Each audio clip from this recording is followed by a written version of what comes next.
To start off with introducing myself, my name's Devika. I work in the Youth Advisory Council with Orygen. Desirée? Hi, my name's Desirée and I'm a mental health nurse and I work in the research and translation team as a clinical educator here at Orygen. So we're just going to have a chat about disability in relevance to youth mental health. And this is a topic that I'm really interested in because, as we already know, there's a lot of stigma around mental health. And then on top of that, there's a lot of stigma around disability as well, which can affect a person's confidence and then ultimately their mental health as well. So two are very strongly linked. And there's a lot of stereotypes around what disability looks like. For example, sometimes disability is visible and other times it's not. And something that I found tough is proving my disability to people. Because when people think of the word disability, they'd imagine something visible, like they'd imagine a wheelchair. That's like the universal, like the symbol of disability. So I just thought it would be a really good opportunity to talk to you, someone who has a better understanding on the topic. So I'll just go straight into some questions. A really simple one, hopefully. What actually qualifies as a disability? Actually, I don't think that that's a simple question. Actually, I think it's quite complex and layered.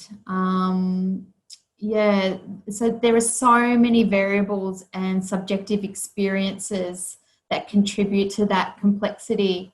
So first of all, a disability might be an intellectual, a physical, sensory, cognitive, or psychosocial, and the sort of mental health sort of fits under that psychosocial.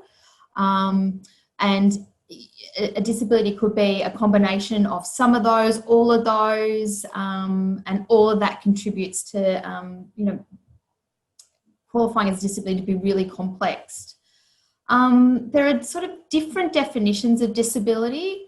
The word disability can have a personal definition, which is entwined with a person's self-identity, and we might choose to see ourselves differently to how others might see. And I think that this is such a significant perspective that as clinicians, we should use as the foundation for how we work with young people. So working from the perspective of the young person or the person we're working with, how do they identify? Some definitions for purpose of eligibility and service use. Others are used to make a case for changing how we think and respond to the issues. So in Australia, we have the NDIS, so the National Disability Insurance Scheme, which provides funding to support people who feel that they do not have the resources or support to have fulfilling and meaningful lives due to impairment. The NDIS itself defines disability as the reduction or loss of an ability to perform an activity which results from an impairment, where the term impairment itself commonly refers to a loss of or damage to a physical, sensory or mental function. And with the NDIS, to meet disability requirements, there's 3 criteria. So that the person has a disability that is likely to be permanent, including psychosocial disability. So that's where your mental health would fall under. And without support, they have a substantial reduced capacity to take part in the activities of daily living and effectively participate in society. And then finally, they are likely to require support from NDIS over their lifetime. So a person can also meet that criteria even if they have episodic mental ill health. The other thing that I think that's really important to think about when we think of the term disability is that some disabilities are temporary and others more sort of long-term and chronic. And this variability can often mean the impact can be very different for different people at different times in their life and in the journey of recovery. The other aspect that I think about when I think of the term disability too is access to support, which is something that NDIS does talk about, because the access to support may also impact on disability. So meaning that for instance, 2 people who may have a similar impairment or meet the same diagnostic criteria, say for a mental illness, the access to support or not may impact their ability to function, so achieve their goals and participate in meaningful activities. So there's many, many factors that can affect us, whether or not we use the specific word disability. It's very individual, and it often isn't until someone has to access services that the term may actually be used. Yeah, I find that really interesting, because when you say you have a disability, it's almost like now it's just become a part of your identity. So you wouldn't really consider a temporary thing, impairment, as a disability. And I find I struggle with that quite a lot, because when you have cases like when it becomes a bit more formal, like when you're entering new employment and you have to like disclose like if you have a disability, and I'm just like, oh, like I don't know if this counts because it's quite episodic. So, you know. That's right. Correct. Yeah. And it's like, you know, so you may experience like asthma, but I only experience asthma when when I experience triggers like cold air, pollens, or things like dust. That doesn't mean I have asthma all the time. Yeah. That's really interesting. So yeah, from what I see, it's quite individualistic, and yeah, up to the person how much they choose to define it. To identify as that, or to identify using that term disability, you know, and the thing that I think that makes it quite confronting is that, you know, if you're needing services to support achieving your goals and have a meaningful and fulfilling life, and you have to say for the NDIS you have to meet a certain criteria, then all of a sudden you've got this label. You know, what does that mean for you? You know, and often then that starts, you know, if you don't identify with the label of disability, all of a sudden you have this label, and then what does that mean in terms of stigma, discrimination going forward, and what impact does that have on your mental health, as you said earlier, the link between the both? Well, yeah, that leads perfectly into my next question. So can a disability trigger or cause mental health issues, and, you know, can it actually lead to a actual diagnosed disorder? That's a really interesting question, and it's quite, again, complex. And I think because everyone's experience is really different. Clinically, you know, one of the things that I've witnessed is the link between, say, chronic pain and mood disorders. But then again, it just depends on, you know, the way a person responds to treatment, what kind of support they have in place, how they're able to continue on with their activities of daily life to live a fulfilling life. So it just really depends on the individual, their access to support, what treatment. So it really depends. Yeah, I think there's a lot of question marks that come around it, because you know, I've learned a lot about chronic fatigue, fibromyalgia, and chronic pain, having experienced it. And a lot of the times there's definitely a link from what I've been told, but I guess correlation isn't always causation, I suppose. So it's hard, because it's a bit like chicken or the egg, you know, is my pain correct?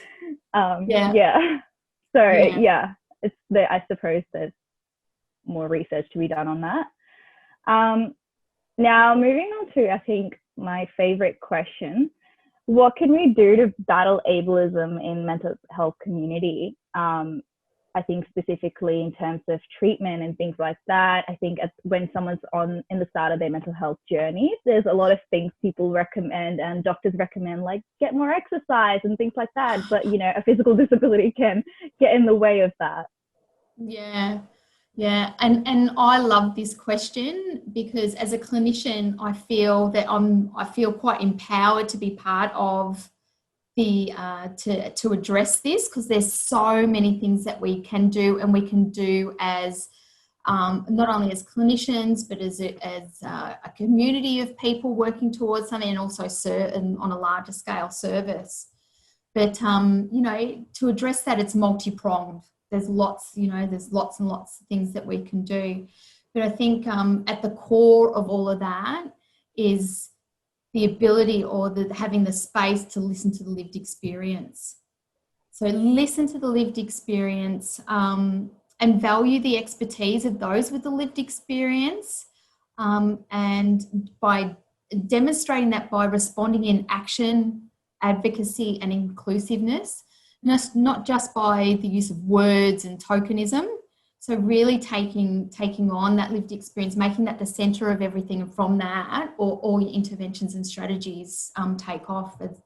Use it as a platform. So again, as a clinician, acknowledging self-identity and work from a strength-based model. So, how does the young person identify? As we said earlier, you may not even use the word disability. And then build on goals slowly and be really functional recovery orientated, and what does that look like for the young person? The other thing is, I think, the ability to and have platforms to share stories. From there, you can build understanding, normalize and celebrate a spectrum of abilities instead of disabilities. Acknowledge that we're all human and have vulnerabilities, and that's okay. Yeah. Also around some resourcing, so build long lists of strategies that can assist people with diverse challenges. And I think you mentioned it earlier, Devika, around remembering that not all disabilities are diagnosed, understood, or are visible, or have treatments that assist everyone. And also taking the opportunity to build awareness that trauma, stigma and discrimination are significant contributors to mental health difficulties that may impact functioning and the ability for a person to live a meaningful and rewarding life. Yeah. So I think the aim should be to see a person holistically and in context of their environment. So what resources do they have access and what support? So that all factors that impact on a person are taken into account. Yeah, I think definitely when it comes to cases where you don't have a lot of scientific knowledge behind a specific disability, people don't really give enough value to lived experience. It's almost like if there's not enough research, then there's kind of really nothing. And lived experience isn't given the same value as research, where I feel like it should be normalized to ask more questions. And especially because it is highly individualistic. If I have a disability and someone else has the same disability, we could be going through two very different things. I might not want to call myself as a disabled person. The other person might feel empowered by having that label. Very individualistic. And I think my favorite thing, you touched on it, is disability does not mean it's the inability. Correct. And I think that's the word kind of, I think that's kind of the negative connotation of the word. It's almost kind of like you've lost something. It's a deficit model instead of a recovery model. Yeah, exactly. And I think that would be my take home message, when we're exploring, this topic or the word, that not to focus on the word disability, but to reframe and look at ability across a spectrum. Yeah, definitely. Yeah. Awesome. Well, I think I'll wrap it up there. Thank you so much, Desirée, for talking to me. Pleasure, Devika. Lovely to speak to you. Yeah, you too. Thank you. No worries.